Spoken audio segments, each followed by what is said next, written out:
Now, the rest of the story. Much of our greatest and most eloquent American literature is comprised of the words of pre-Civil War abolitionists. Wendell Phillips, James Russell Lowell, Henry Ward Beecher, Harriet Beecher Stowe, their legacy we all know. But you are about to hear from the other side. A series of quotes.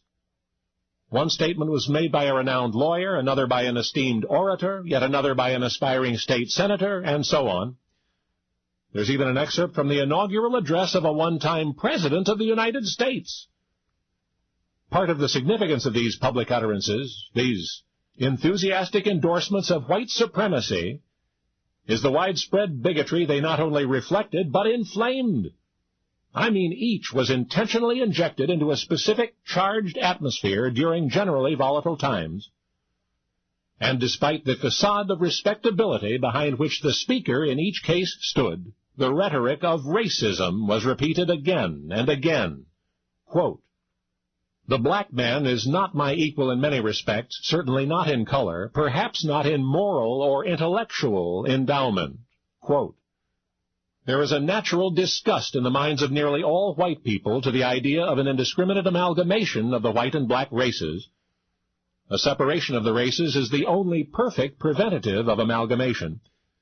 But as an immediate separation is impossible, the next best thing is to keep them apart where they are not already together."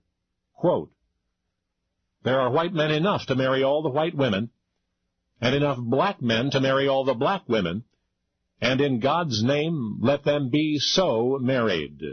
Quote, "I give the most solemn pledge that I will to the very last stand by the law of this state which forbids the marrying of white people with Negroes."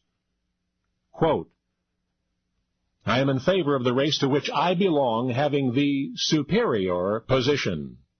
Quote, "I am not nor ever have been in favor of bringing about in any way the social and political equality of the white and black races.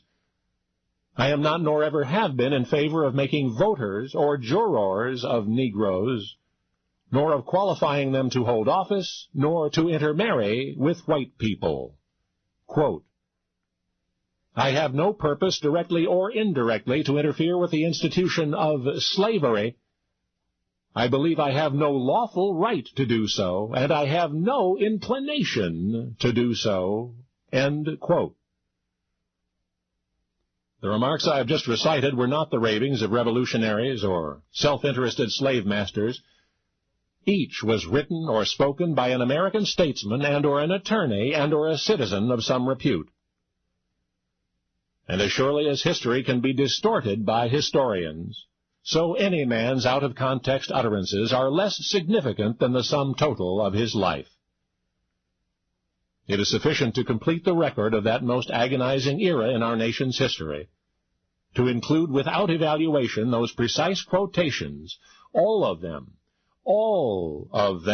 from the pen or the lips of the same lawyer, the same statesman, all of them public statements by Abraham Lincoln. Now, you know the rest of the story.